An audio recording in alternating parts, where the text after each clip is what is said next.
Welcome to our September edition of Boston Postmortem, and thank you all for joining us tonight for Arthur Inasi's talk on side hustles and not getting bored.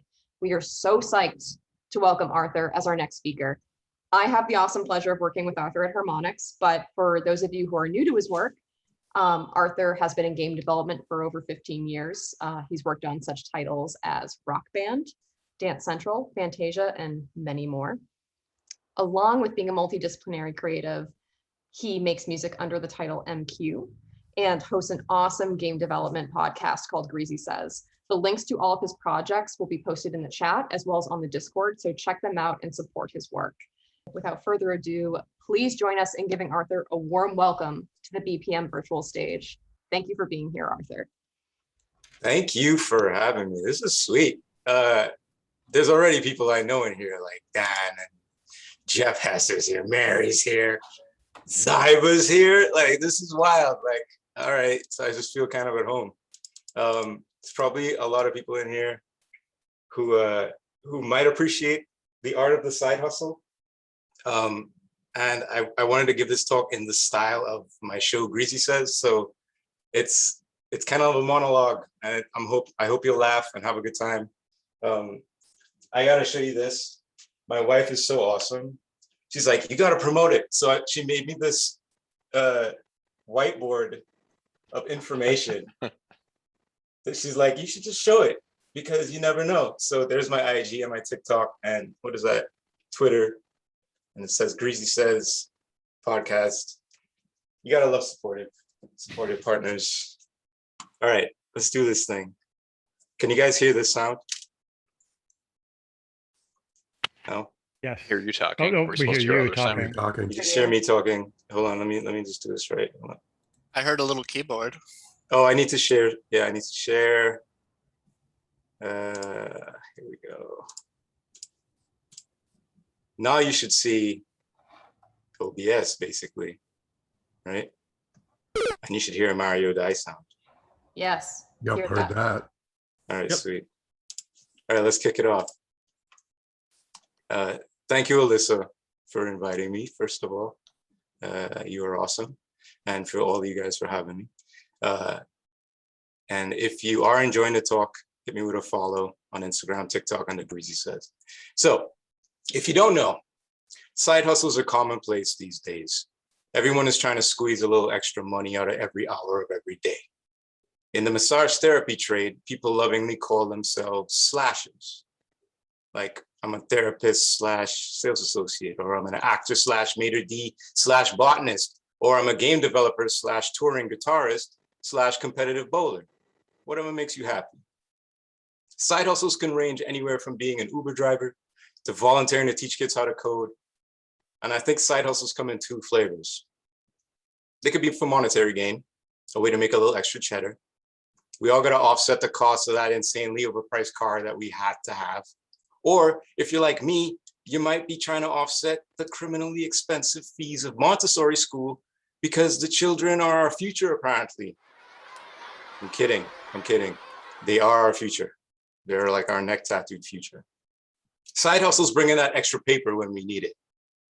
The flavor of side hustles that I enjoy, and the second flavor, is the ones that open me up to new opportunities or expand my capabilities in the career that I'm already in.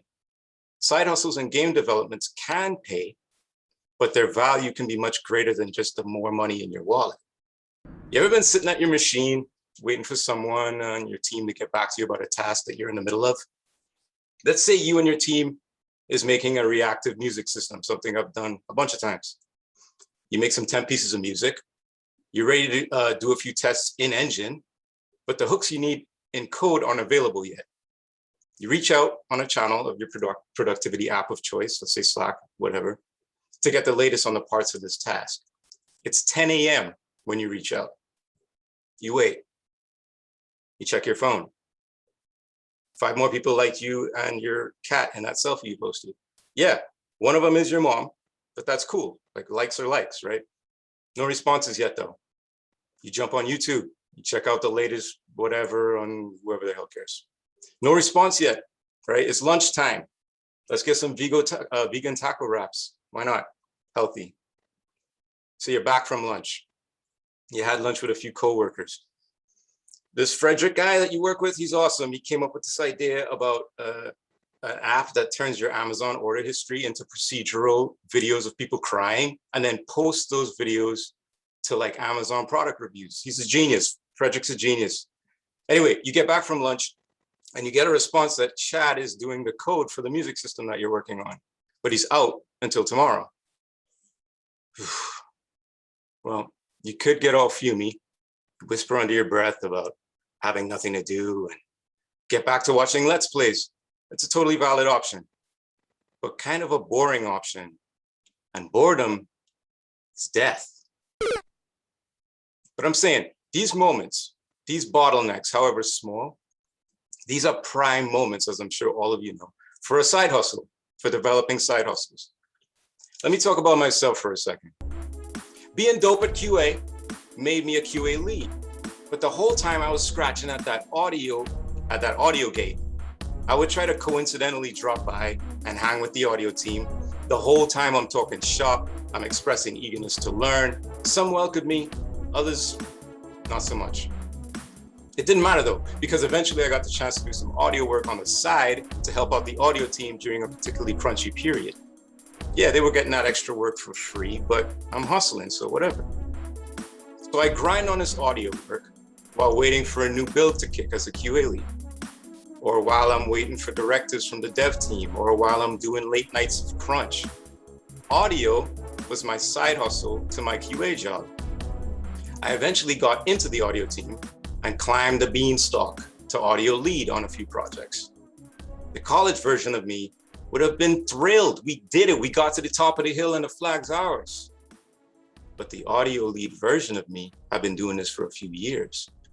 The audio lead version of me was getting bored, and boredom is death.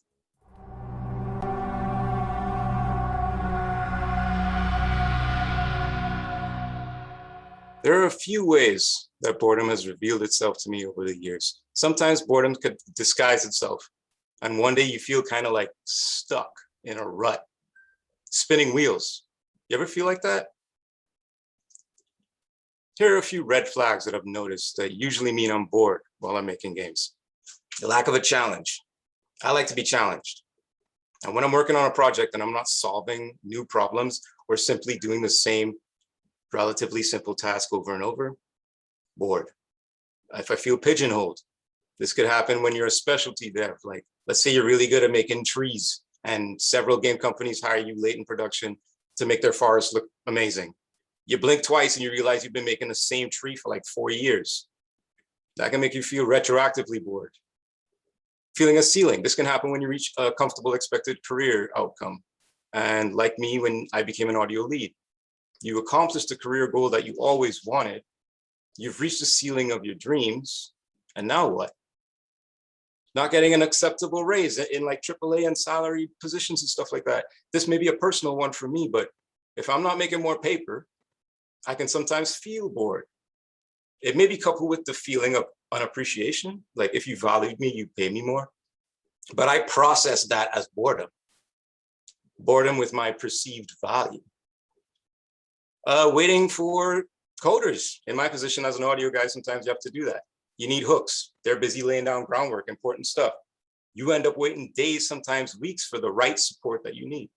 Waiting for executives. This happens more in like managerial work, like if you're doing a lead position or something. But you can end up waiting for executives to be available, give you feedback, answer your emails, make a freaking decision. Sometimes you never even get an "I'll get back to you." And that makes me feel bored. When your background YouTube is more interesting than what you're doing, that's a serious red flag to me. If your new obsession with heavy duty farming equipment, which is my recent obsession on YouTube, is more interesting than building the UI for your storefront, we have a problem. And the last big one is like, we work on single games for years and years at a time. This is a reality in game development. It takes years to make a game of considerable size. A lot can change in a person in 2 years. Like, your interests change, the way you feel about your team changes, the way you feel about your career changes. You can go into a project with all the vigor and enthusiasm of a college graduate and come out the other end vowing never to make another brick texture as long as you live. I've thankfully noticed these red flags and side hustled my way into a lane switch. I've jumped disciplines quite a few times in my career. While working on the audio team, I became a voice actor, side hustling as a rapper. And one day during temp work to help out the narrative team, I got a chance to do voiceover work. 4 games later, I'm the voice of the Dance Central franchise on my own character. It was crazy. While working on Rock Band as a camera editor, I became a mocap actor by volunteering to be a background character in Rock Band. Because I'm decent at it, I got invited back again and again, eventually starring as several main characters in the DC franchise, and even most recently as a hyperactive humanoid cat thing for a game that isn't even out yet. But it's my best work as a mocap artist. I side hustled my way into a level designer role by working on prototypes that focused on event patterns derived from MIDI. That led to a game where the music drove the enemy spawns, the enemy attacks, and the pace of the level. That's like a double lane switch bonus right there. That experience led me to design a mini game, shout out to Dan Chase, on Beat Sports called Gobble Golf. I think that was the name. I never really thought it was that good. I thought it was like my weakest work ever, but at least I did it. You know, I side hustled my way into that position. Outside of work, I've hustled making music for commercials and nonprofits. This one time, I wrote this beautiful, heart-wrenching piece for this nonprofit in Somerville. They didn't like it, and they asked me to write something new, like a hokey country song that fit the vibe of what they were going for. I definitely did, because the client's always right. But all of this came about from a side hustle. I'm not even done. I got more.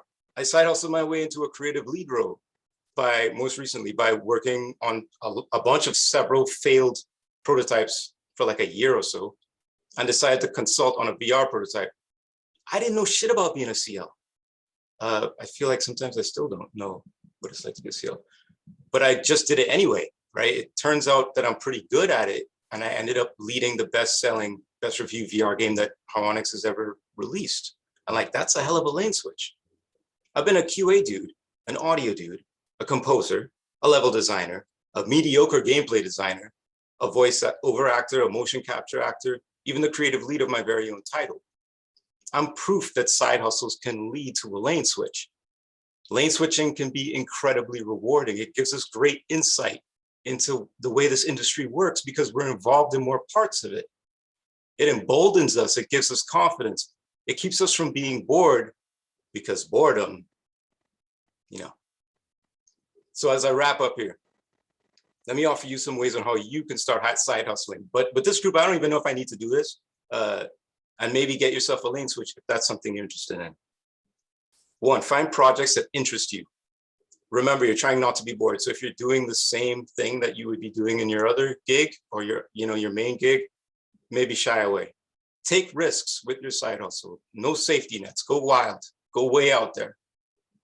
Just because you're not qualified doesn't mean you're not qualified. That, I feel like if I had heard that years ago, I would be in a way different place. We put blocks in the way of ourselves by thinking we're not qualified, when I didn't think I was qualified to be a CL, but here we are. Now my credits say I'm a CL, so I'm definitely qualified.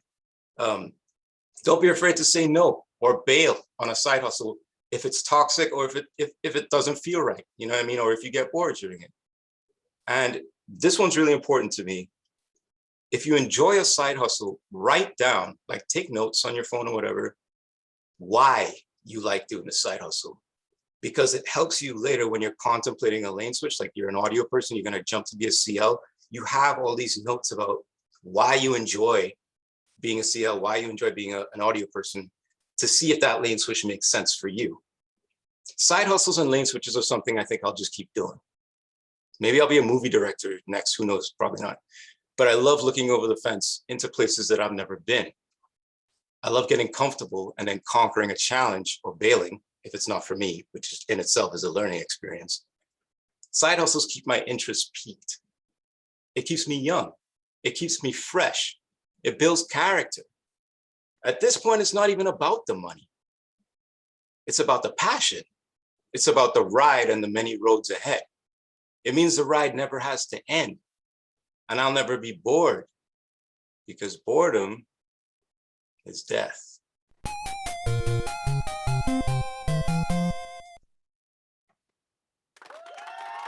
Thank you.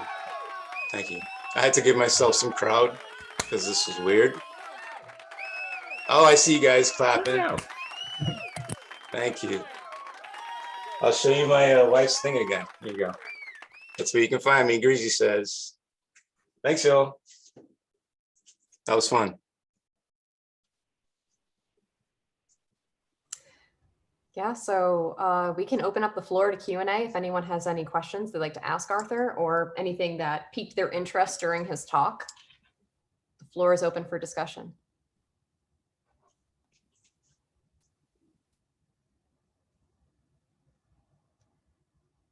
I got one question. Hello? Yeah.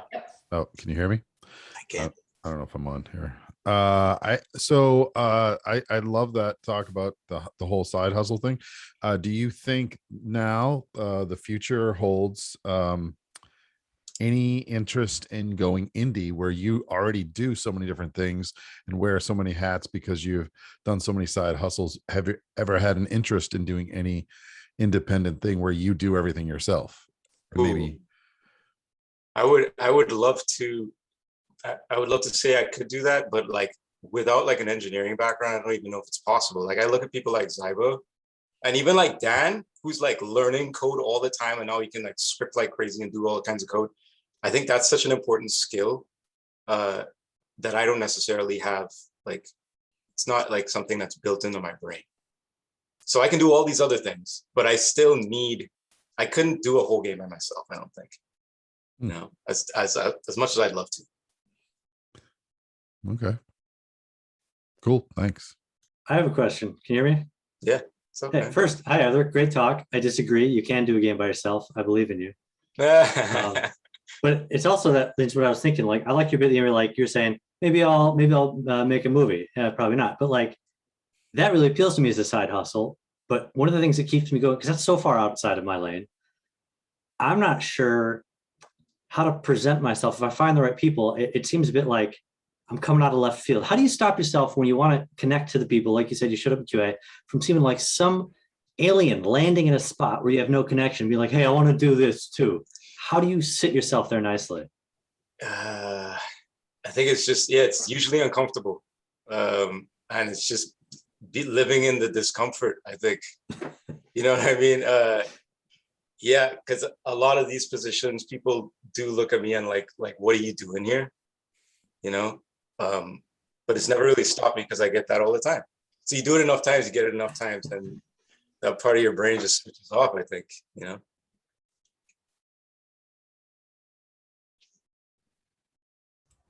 Arthur, I think whenever I feel like I'm getting stuck or I feel like I'm getting stagnant in my career, I tend to rely on mentorship a lot, like just having a community of people to talk to.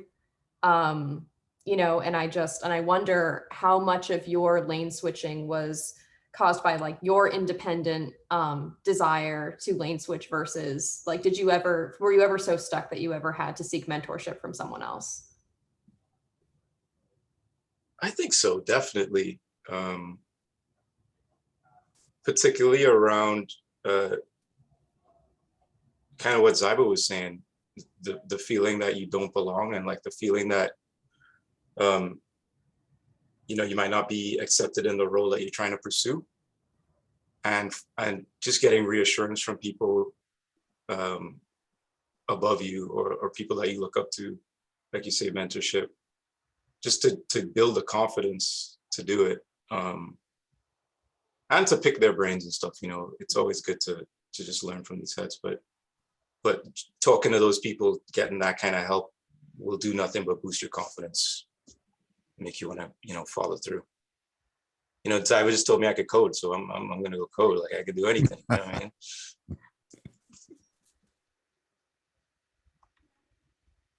I mean? I was a big fan of this talk. Thanks, dude. I resonated with that quite a bit.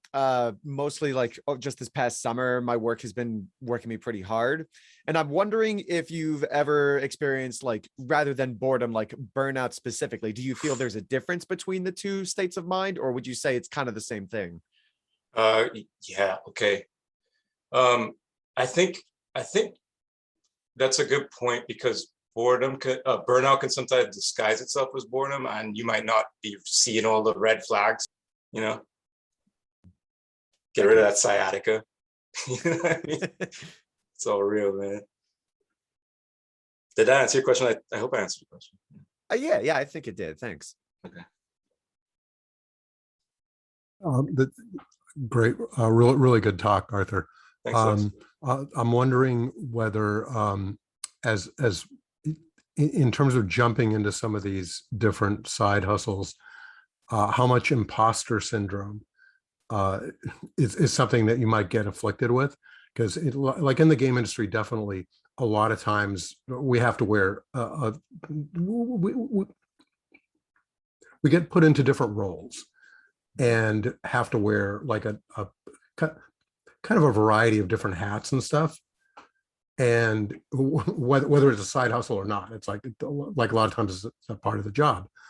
And with that, I think there's probably nobody in the game industry that at one time or another doesn't feel some twinges of imposter syndrome. Like, I'm here, I don't fully know what this role is supposed to do, but gonna kind of go with it.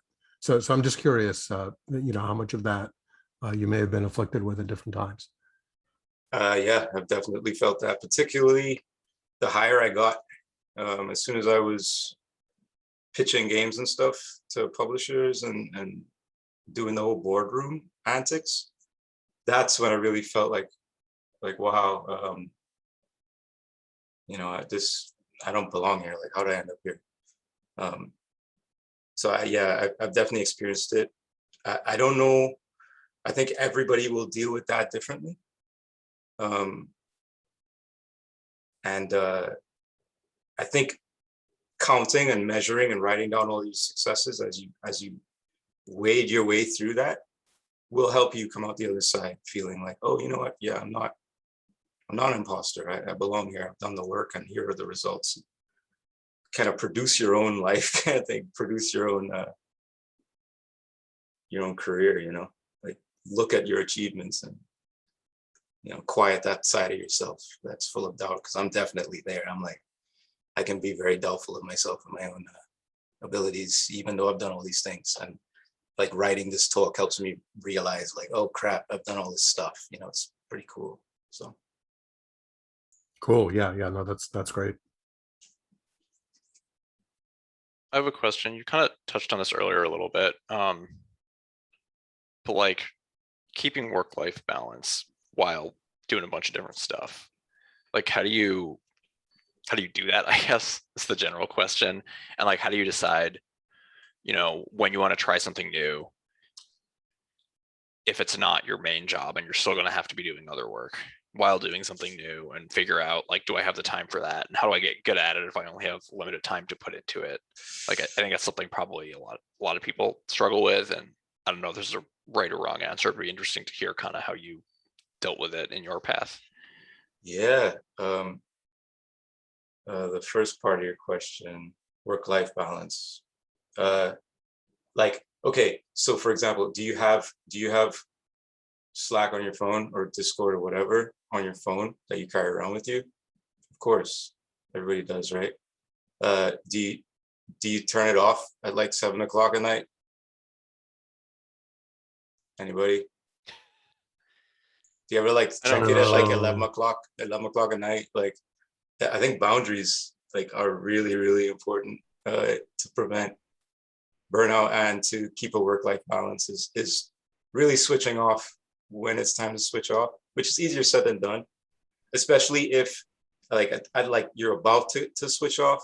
It's like at the end of your day and you're like, I'm just going to do one more thing. I'm just going to do one more thing. That can really wreck your work-life balance, because if you don't respect your own life's boundaries, work will just always take over. And then the second part, what was the second part of your question, Sharon? I can't hear you. You're muted. Whoops, I was muted. Yeah. I think I was asking about, figuring out if you want to like learn something new or do something on the side as you're doing something else, like how much time can you put into it? If you're trying to get better at something that takes time to put in, but you've only got a limited amount of time, like how do you kind of, I guess, strategize? Yeah. Time boxing. That's it.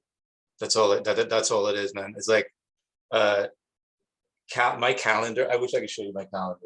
It's complete insanity. It's just colors and multiple people. It's just like organizing your time, dedicating that time, and sacrifice. Like and not being afraid to take your time to get there. Because if you're trying to do something new, not losing hope like 5-6 months in because you're not making progress at a pace that you'd like, and just being willing to take the ride. For example, like the level design stuff I did for A City Sleeps. I wanted to do it, and I knew that we would be using MIDI to drive the gameplay, but I didn't realize how much other stuff inside of the engine I'd have to do, and like how much tuning of gameplay I'd have to do, and all this extra stuff that got piled on because I decided to take on this level design job, including completely rewriting pieces of music to fit gameplay because it would work better and stuff like that. Like large amount of work. But yeah, it's just like if you're going to do something ambitious like a lane switch in a discipline that you're not super familiar with, you kind of have to put in hours and grind and make mistakes and just keep it moving. Thanks, that's useful. Speaking of time boxing, right on, Dan. Thanks for that. I have a question. Yep, I love that background. Oh, thanks. Yeah, so that was an awesome talk. I really enjoyed it. Thank you. How has COVID affected your side hustles, or have they affected them all?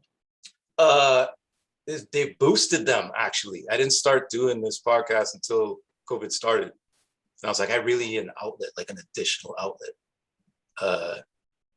So yeah, it hasn't really slowed me down. It's actually a little more stressful because now I don't really switch off sometimes. Like I'm always doing stuff. I'm always like recording a podcast or working or making sound design for like this other side project that I'm working on with some of you guys may know him, Jeff Rubin, coder. So yeah, it hasn't really slowed down at all. I think COVID and the whole this new like remote culture has weirdly opened up a lot more doors for doing side work, than before. I don't know why exactly, but I feel like it has. Just because we're all trapped, I guess. I don't know, gotta find something to do. Thanks. Great talk, really great. I have a question for you. You touched on this a little bit earlier, but what was the lane switch that was the most difficult for you? Oh yeah, I would say the most difficult was this change it to a creative lead, because a few things happened. A ton more stress, a ton more eyes on me, a lot more like executive pressure, you know what I mean? To pitch and to do all of like the paperwork and managing and stuff like that. And kind of the mourning the loss of the creative work that I used to do. So much so I started to write a lot of music on the side. Yeah, because I really thrive on creative work. So if you're asking me just to like attend meetings all day, my brain like freaks out. So that was very, very hard for me. But balancing like what I was doing outside of work helped me kind of make it through that, writing music, doing creative projects on the side, dipping my like a little bit creatively into the game when I can, stuff like that. Yeah. Rad, thank you. No problem. I had a question. I don't know if this was brought up at all, but what about like how do you approach sort of like what rate you're charging when you're switching lanes if you don't have a lot of experience? Oh, that's a Or good as much? question. That's a good question. I like that is so hard. I like ask around, you know, and I'm sure I've made mistakes about rates, but it's also the fact that I'm inexperienced. So, you know, if I don't have a ton of games under my belt as a CL, for example, it's kind of hard to argue like I should be paid like a CL that made 20 games. You know what I mean? So yeah, that is. I would just ask around and negotiate as we went through. So much of it is like all of these switches have been a lot of negotiation. That's another skill, I think. People are usually afraid to talk about money. I found like they don't want to talk about money and they don't want to talk about their value. And I think just constantly negotiating, like even though you said something, a number or what you kind of wanted and they come back, it's never really over. It's always evolving. You're always negotiating, even while you're doing the work itself. So yeah. Cool. And then just to follow up, do you ever feel like, well, I'm charging so much money at this point, that you kind of eat a lot of hours that when you're trying to figure shit out that you think you should know already? What do you mean? Sorry. So like say you take on something and you feel like it's taking you longer than you would expect to figure something out. Would you like not bill for as many hours as it actually took you, or you just like bill for everything? Oh, well, that's, yeah. I mean, yeah, if I'm building myself up, like I'm training myself, it really depends. Like, how much of that stuff, like I don't think I would charge someone just to learn a new skill. But if I'm learning and like learning that skill and doing the gig at the same time, I think it's reasonable, you know. It's really, it's a personal choice, I think. Cool. Or you just charge them for everything. No, I'm just playing.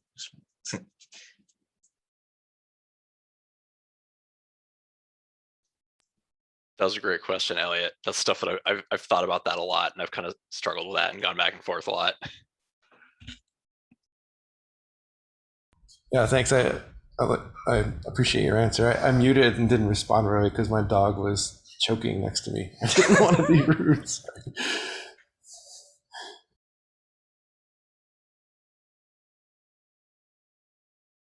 I'm curious what other folks have done to Elliot's question, like what other people have experienced and or tried to do, just to hear from other people. You know? I've had ramp up rates where it was explicit that I'd be learning something at the start. So I'm charging less for the first X hours, and then it goes to my full rate.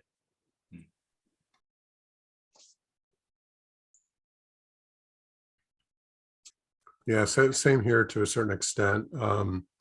Or really, if there's stuff that I kind of need to ramp up on, I just put in the extra hours and hadn't charged for it and stuff like that. But one of the things we always have to keep in mind is in games, you're always doing something new. It's never going to be exactly the same thing over and over. You're here to problem solve, whether it's, you know, actually doing design, which a lot of that is problem solving with different goals and all that stuff. So really we're always doing something new. You know, we're never 100% trained for every little thing we're doing on a game. So it's probably some sort of middle ground between like, oh, I'm not going to charge for like these 3 days because, you know, I was like stuck on something or things like that. So yeah, as long as you feel like you're being fair. Makes sense. Yeah, I've done a lot of lane changes, and I typically am upfront. Like, I haven't done this exact thing before, but like all this other stuff I've done, you know, that's related to it. And so I try to be upfront about that, or just be like, I like the idea that you just bill for all your time, but realistically, I don't always do that. But a lot of my projects are also like all this new experimental stuff in Unity, and nobody knows how to do it, so might as well get paid for it because nobody knows how to do it. So I don't know. That's right. Yeah. I mean, pretty much everything you're doing right now is new. So yeah, absolutely. Did I see that Rick Cody had a question? That looked like they had their hand raised, but want to make sure we don't skip over. I was just going to speak to that too, saying like I haven't gone like a full on lane change, but I've done some stuff that's different than my day job, and you know, I'm definitely asked around for the rates with my network. What's up, Arthur? What up?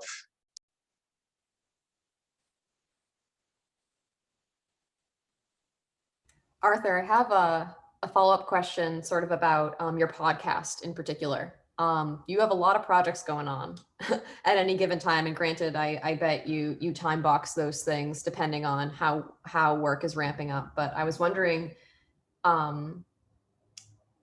how and when you got inspired to start producing the podcast and getting, you know, a presence on TikTok, and how did you plan for how much time you were going to devote to those outlets? Because being ever social media present can sometimes be pretty jarring when you're first starting out. Yeah, and honestly, like I've never been a social media guy. I've actually avoided it for quite a while. It came from the most recent project I was working on and sort of stepping away from a leadership role. And it made me really think about working with the partners that I was working with. It made me kind of think about where I was sort of ethically in games, and what kind of story am I telling about myself as a developer, and what am I trying to say? Because you know, you work for like various overlords and stuff, and you kind of wonder like, okay, who am I under all these games I make? So that got me thinking about, I should really, I want to get like a voice out there and see if people are thinking and feeling the same way about a lot of this stuff, particularly brown game developers, because my podcast is about being a brown game developer and the things you experience in that way in games, which is a mostly, you know, white industry. So all that stuff kind of culminated in my head. And I have this audio background. I have all this music lying around. I have all of this stuff, and I have a lot to say. And I'm usually a really quiet person in real life.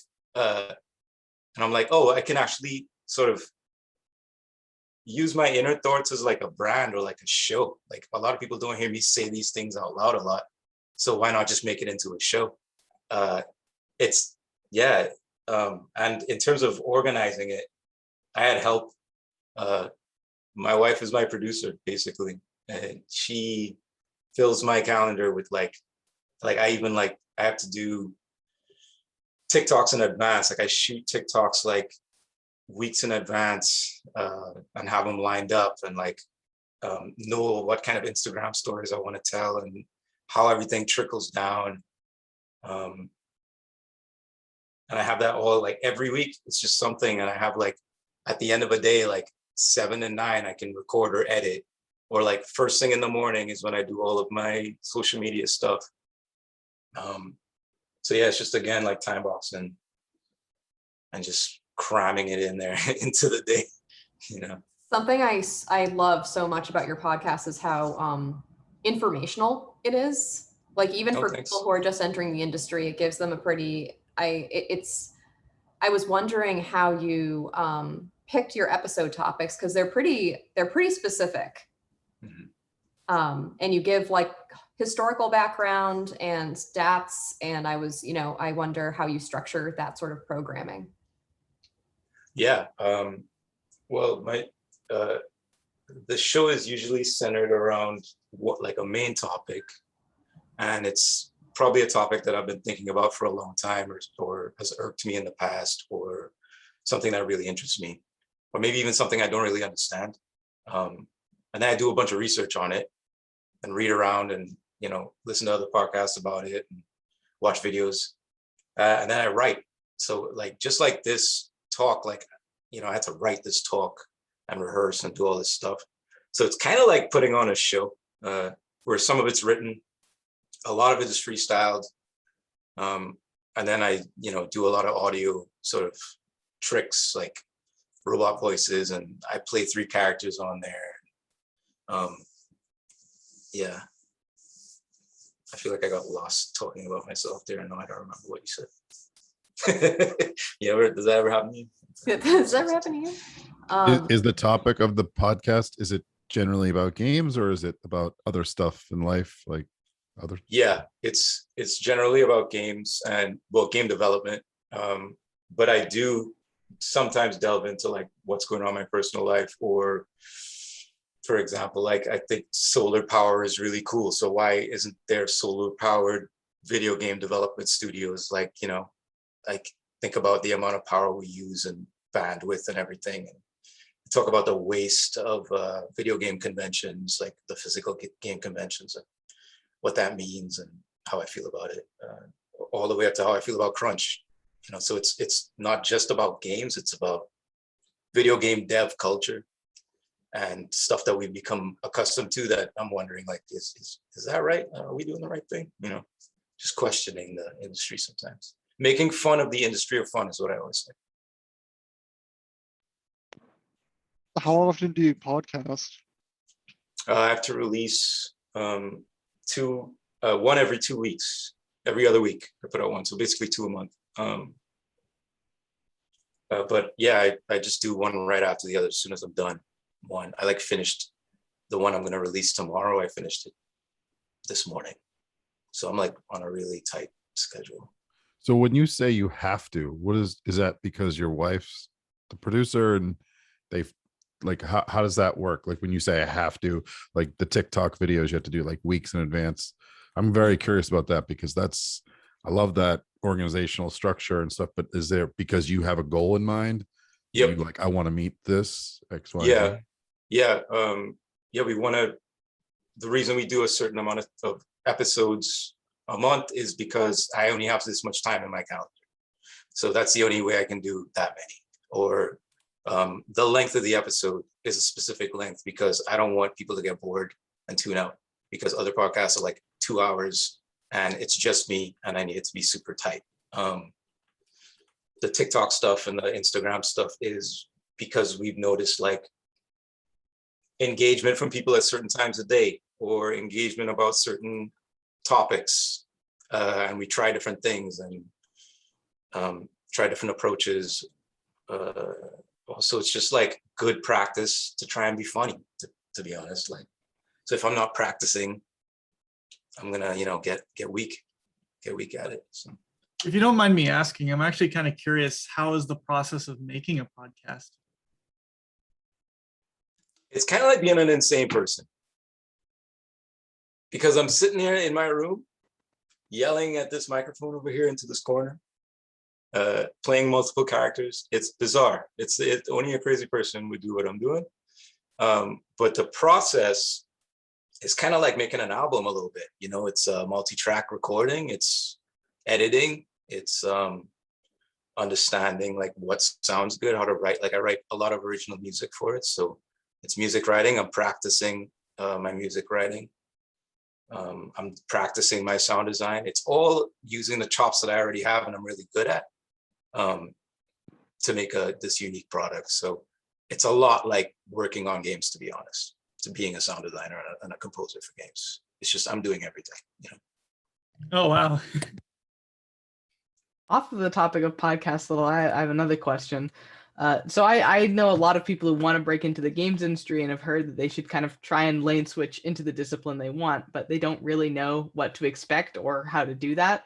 So what was sort of the timeline and strategy of working your way from QA into audio? The timeline and strategy. Well, I always wanted to get into audio. So going into QA was part of the strategy to get into audio, because I was like, there's no other job available. I know if I get into this role, I can prove myself and it's a wrap after that. And I think while I was in my QA role, I almost specialized in audio QA because that's what I do. So I would pick up on a lot of things that maybe other testers wouldn't pick up on, which, in itself feeds into people noticing, oh, this guy kind of knows about audio. Maybe we should consider him. Or, sharing tracks that I'm writing. So I'm like, oh yeah, clearly I know how to use this DAW because here's this track I made. So it's showing your skills to anyone, just so that people can notice and pay attention and stick in the back of their brains of like, oh, remember that guy? He could do that thing, yeah, just exposing yourself to as many people. Wait, never mind. Rad, thank you. Yeah, no problem.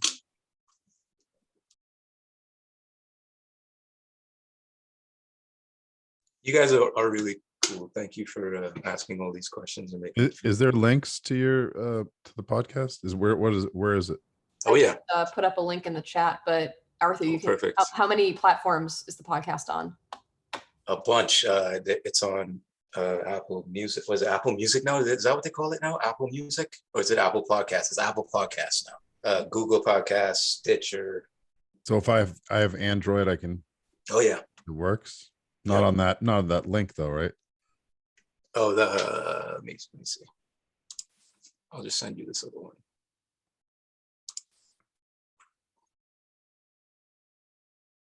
Oh, okay, Spotify. Nice. Awesome. Yep, Spotify. Yep.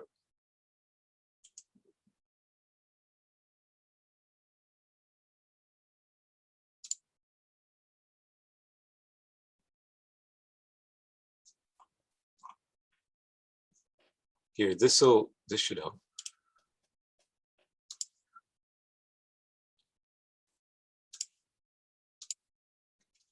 I like host it through Buzzsprout, and Buzzsprout just kicks it out to like a billion different things. Overcast, Pandora, Podcast Addict, which I've never even used, Castbox, Amazon Music, iHeartRadio. Does anyone use iHeartRadio? Player FM, etc., etc. There's a lot. Every now and then, yeah.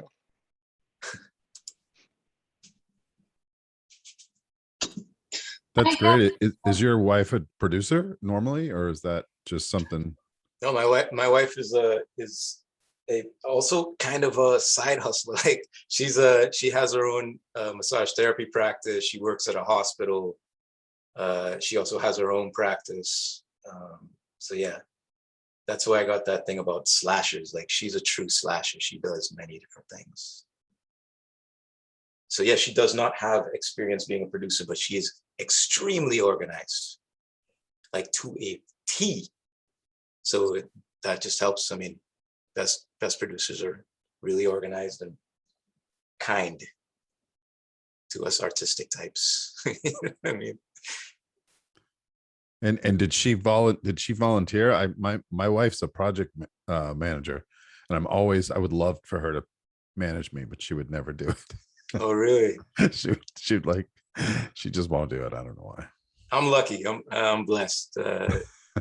She heard about the idea. She was like, I'm down to do it. I'll definitely help you do it as much as I can. So that's awesome. I'm so jealous. Does your wife like games?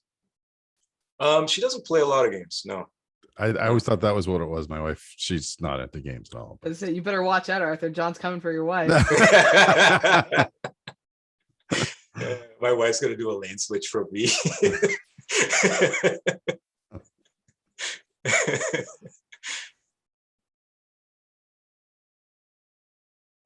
Do we have any more questions from the audience? Not a direct question, just a comment to earlier. I think you said that one of the key factors was helping other people in situations where you were basically have the chance, have some experience, and then basically by helping them, you are kind of getting into that. And that I think, I'm not really from the games industry. I work in IT mainly, but play around with game stuff. And I think that's always the key thing, being interested and helping other people. And as soon as you offer your help, they get to know you. They might not allow you to help for the first 1, 2, 3, 5, 10 times, but at some point they know that you are there, and at some point there might be a situation.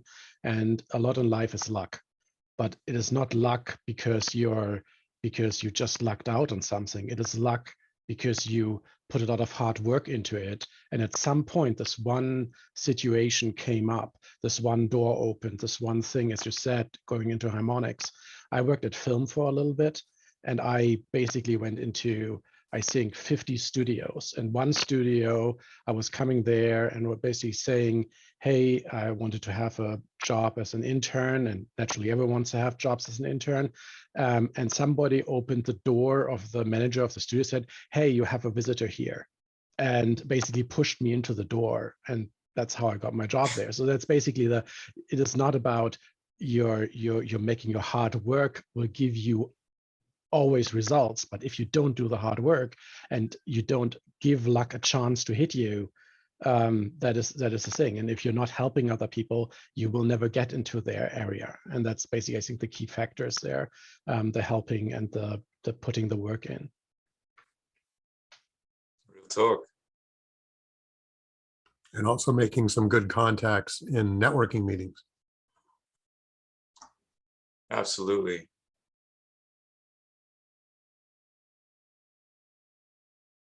That was a really awesome tidbit. Thank you very much for sharing that.